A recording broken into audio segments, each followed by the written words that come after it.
Assalamualaikum warahmatullahi wabarakatuh. Balik lagi di Saiful Bicara.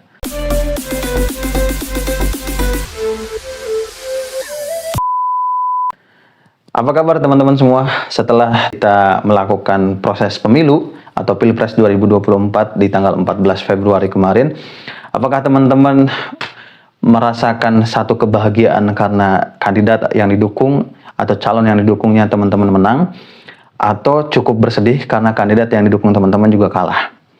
Atau biasa saja karena mungkin teman-teman berargumentasi dan kemudian pada akhirnya melakukan aktivitas dan rutinitas yang ya pada umumnya dilakukan kembali gitu.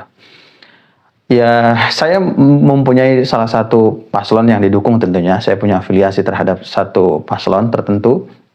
Tapi saya menjadi bagian orang yang cukup realistis untuk memandang bahwa ketika calon saya menang, alhamdulillah. Ketika kalah, ya sudah gitu ya. Ketika kandidat yang lain yang menang, yang penting menangnya dengan berlaku adil, berlaku jujur, berlaku fair dalam pertarungan. Jadi nggak masalah kalau itu yang terjadi. Tapi mari kita lihat dan kita review bagaimana proses pemilu dan Pilpres 2024 berlangsung.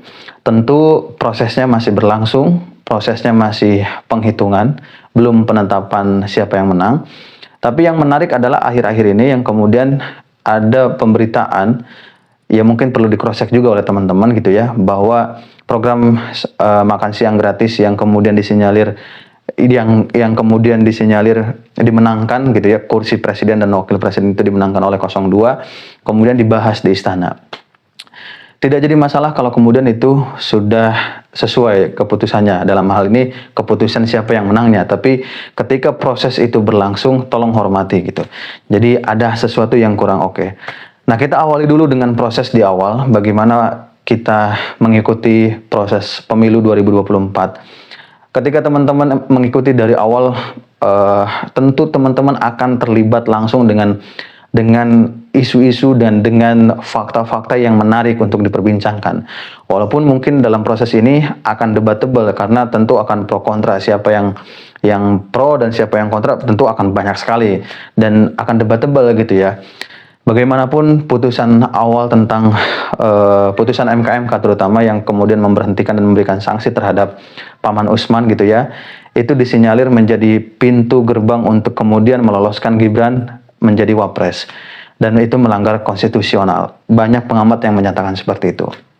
Sehingga sedari awal dengan hadirnya seorang Gibran yang notabene sebagai anak presiden aktif, itu memberikan satu privilege politik dan kemudian satu kondisional di mana mungkin 5 langkah lebih maju gitu dalam hal pengetahuan dan kemudian privilege yang lainnya dalam konteks pemenangan pemilu.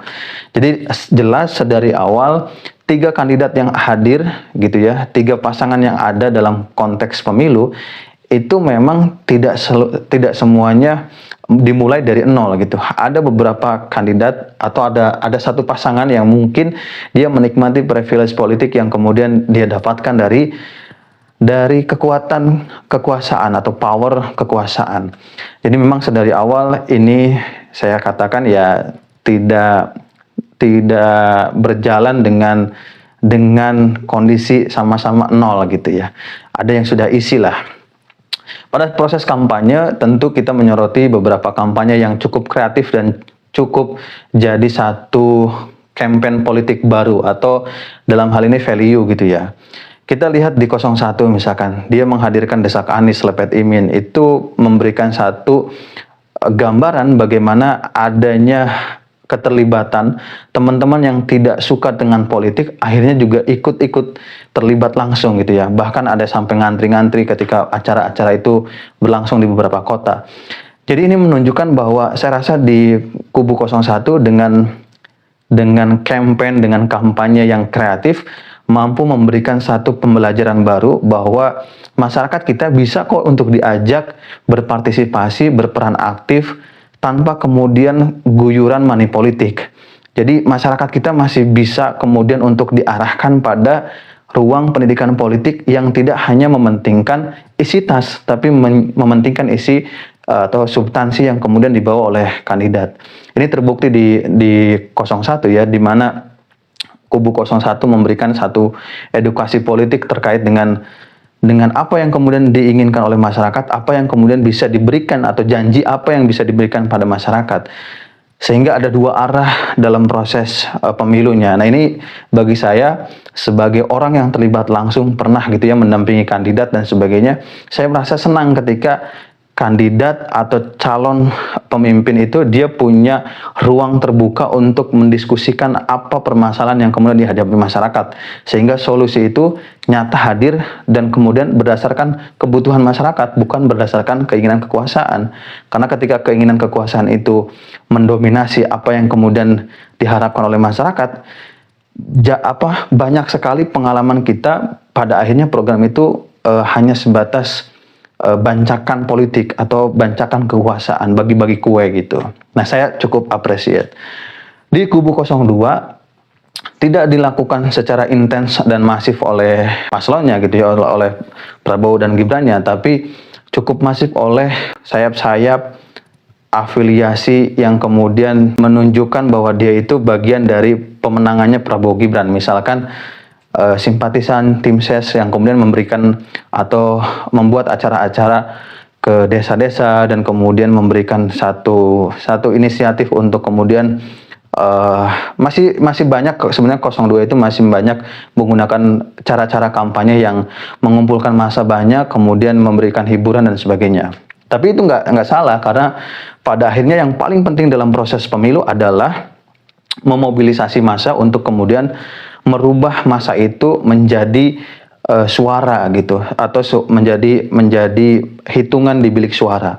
Jadi pada intinya apapun yang dilakukan oleh 02, mau itu kampanye yang kreatif berdasarkan kebutuhan anak muda, atau berdasarkan kampanye yang masih konvensional dengan mengumpulkan massa memberikan hiburan, ya itu nggak jadi masalah gitu ya. Yang pada akhirnya kan mereka juga paham bahwa itu hanya bagian dari proses kampanye saja. Yang paling penting kan adalah memobilisasi massanya.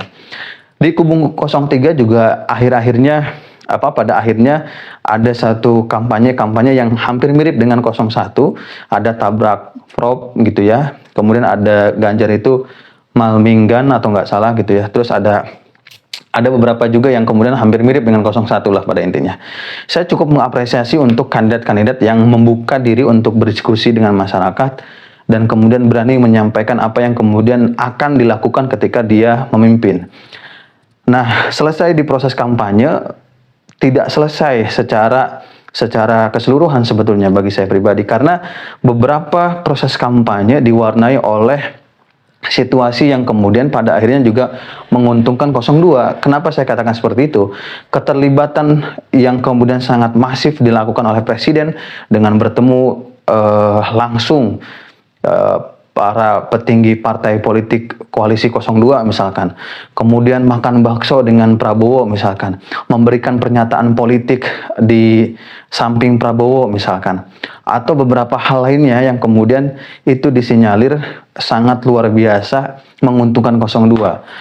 Kalau teman-teman juga lihat filmnya Dirty Ford gitu ya, yang kemudian menyebutkan politik gentong babi, yang kalau dilihat kalau di tracking gitu ya, referensi itu memang muncul di Amerika. Pada saat itu ada satu kekuasaan yang ingin berkuasa kembali. Dia sadar bahwa di satu wilayah tersebut dukungan politiknya sangat rendah, sehingga akhirnya dia gelontorkan bantuan yang kemudian tujuannya untuk menguntungkan dia supaya bisa terpilih. Sama halnya banyak pengamat politik dan kemudian pemerhati demokrasi yang menyatakan bahwa politik gentong babi juga dilakukan di Indonesia, salah satunya dengan bansos, dan kemudian bansosnya bukan hanya dibagikan pada masyarakat, tapi yang membagikan langsung adalah Pak Jokowi sebagai presiden, yang kemudian bukan hanya di daerah-daerah tapi di depan istana. Itu bentuk yang kemudian disimplifikasikan atau dikorelasikan dengan keuntungan terhadap kondisi politik 02, sehingga banyak orang yang menyampaikan atau pengamat yang menyampaikan bahwa ini memang presiden ikut cawe-cawe gitu. Ya, ini proses kampanye. Selain dari presiden juga menteri-menterinya beberapa kali mengklaim bansos itu adalah bantuan personal gitu ya, yang dari Pak Jokowi. Padahal kalau kita tracking, bansos itu jadi bagian yang kemudian ya memang itu kewajiban negara memberikan itu pada masyarakat, karena itu juga uang dari rakyat gitu kan, yang kemudian dipotong dari pajak dan sebagainya. sehingga tidak elok kemudian diklaim sebagai bantuan personal. Kalau kayak gitu, ketika negara menghutang misalkan ribuan triliun gitu ya, harusnya diklaim juga itu hutang Pak Jokowi misalkan atau hutang menterinya. Tapi kan ini enggak gitu ya. Nah, proses ini ketika kampanye, keterlibatan yang cukup masif, ya walaupun mungkin ini kan itu sesuatu yang biasa saja, itu wajar dan sebagainya. Please, dalam konteks politik tidak ada yang kebetulan gitu. Semuanya serba disetting. Jadi kalau ada orang yang bilang bahwa itu biasa saja kok, itu juga sering terjadi. Saya mengkonfirmasi langsung pada orang tua yang kemudian masih tinggal di desa gitu ya. Bagaimana kondisi pemilu di desa, dan ketika coblosan siapa yang menang gitu. Yang menang 02 gitu. Dan ketika dikonfirmasi, kenapa ya kira-kira bapak saya dan ibu saya itu menyampaikan bahwa ini tuh karena masyarakat nggak tahu gitu. Karena masyarakat nggak tahu, akhirnya mereka takut kalau bansosnya nggak kemudian mereka terima lagi karena yang menang bukan 02 gitu. Jadi pada akhirnya apakah ini berpengaruh? Ada pengaruhnya, tapi apakah signifikan perlu diukur kembali gitu. Jadi saya tidak kemudian menyatakan bahwa 100% penerima bansos memilih 02. Tapi pada faktanya kalau saya salah, minta dikoreksi ya. Tapi seingat saya, ketika saya baca, ada sekitar 32 juta penerima bansos dan bantuan-bantuan lainnya. Bayangkan, kalau kemudian 32 juta itu kita kalkulasikan, satu orang bisa menambah satu orang lagi gitu ya, untuk memilih gitu. Itu berapa juta yang kemudian terpengaruh oleh bansos gitu. Nah ini bayangkan, sementara DPT kita di pemilu 2024 kemarin 204 juta.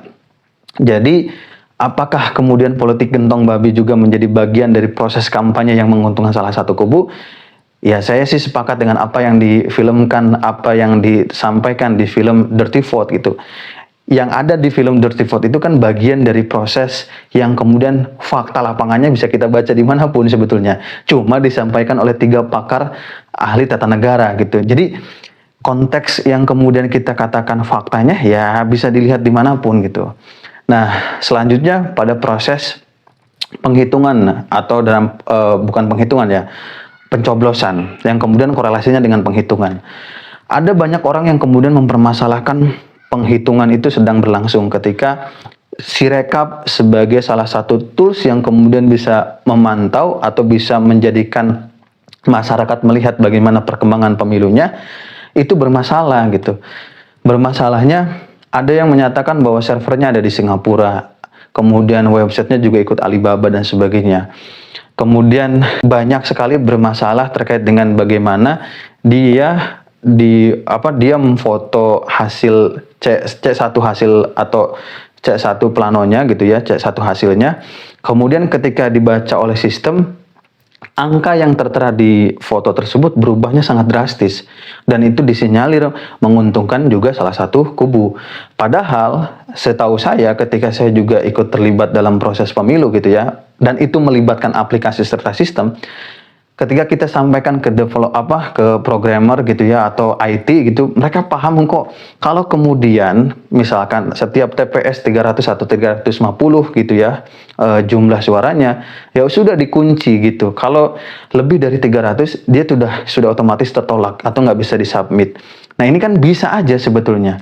Cuma karena ini berkembang sangat liar dan kemudian jadi satu temuan yang sangat menarik, akhirnya KPU juga sempat memberhentikan kalau tidak salah tanggal 19-20 itu sempat diberhentikan penghitungannya.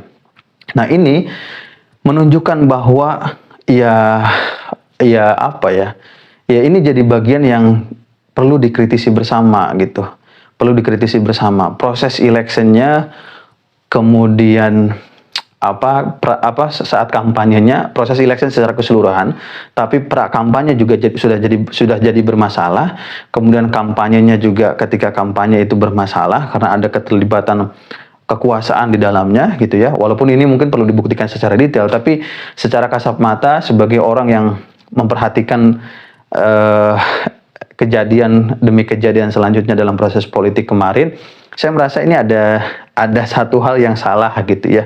Kemudian ketika proses pencoblosan dan penghitungan menggunakan dilaporkan menggunakan Sirekap dan sebagainya juga bermasalah. Ini ini rentetan panjang yang kemudian mewarnai bahwa politik di proses politik dan proses election 2024 itu menunjukkan bahwa belum baiknya proses pemilu. Masih ada banyak kekurangan yang perlu diperbaiki kembali untuk pemilu selanjutnya. Bahkan mungkin pilkada 2024 besok bulan November. Saya hanya menyampaikan bahwa ini jadi review pemilu yang cukup berarti bagi kita. Karena mau tidak mau ini jadi bagian yang akan mewarnai sejarah. Mungkin teman-teman juga di sini akan terus mengungkit masalah putusan MK gitu ya. Mungkin teman-teman juga akan mengungkit masalah makan siang gratis, apakah realistis gitu ya. Dengan budget yang kalau tidak salah setiap tahun 400 triliun. Kemudian apakah kemudian bansos kemarin yang digelontorkan dirapel ketika menjelang pemilu, apakah itu tidak melanggar proses pemilu yang luber jurdil? Bagaimana 494 triliun digelontorkan menjelang pemilu gitu. Bahkan anggaran itu jauh lebih besar ketika adanya COVID. Nah, ini yang kemudian pertanyaan-pertanyaan yang jadi pertanyaan publik yang kemudian menggugah kesadaran kolektif masyarakat bahwa memang sepertinya pemilu 2024 itu didesain untuk menguntungkan salah satu kubu. Ini diduga gitu ya. Diduga memang pemilu 2024 didesain untuk memenangkan dan menguntungkan salah satu kubu. Bahkan hari ini ya ada Prabowo juga mendapatkan pangkat gitu ya, kenaikan pangkat. Padahal 98 diberhentikan. Kalau nggak salah gitu. Jadi diberhentikan secara tidak terhormat, tapi hari ini diberikan pangkat. Ya banyak hal yang perlu kita sampaikan, kita kritisi. Sekali lagi, apa yang saya sampaikan mungkin jadi bagian diskusi, dan saya akan terus menyampaikan beberapa hal yang dirasa menjadi keresahan saya pribadi, dan kemudian saya asosiasikan dengan nalar publik. Apakah kemudian nalar publik juga sampai pada hal ini atau kemudian nggak peduli dengan masalah itu. Jadi intinya sih setiap saya bikin konten itu berdasarkan keresahan pribadi. Silahkan teman-teman kalau punya argumentasi pribadi dan punya kecenderungan pribadi ya silahkan gitu. Kita bebas dan berhak bersuara, dan sampai kapanpun saya ingin terus bersuara. Apa yang kemudian dirasa kurang baik ya saya sampaikan gitu. Dan semoga ini jadi salah satu pendidikan politik yang bisa mencerdaskan dan memberikan edukasi untuk semuanya. Dan kalau saya salah juga saya minta maaf. Terima kasih banyak atas supportnya sejauh ini. Jangan lupa di like, komen, dan subscribe ketika video ini bermanfaat. Terima kasih banyak. Assalamualaikum warahmatullahi wabarakatuh.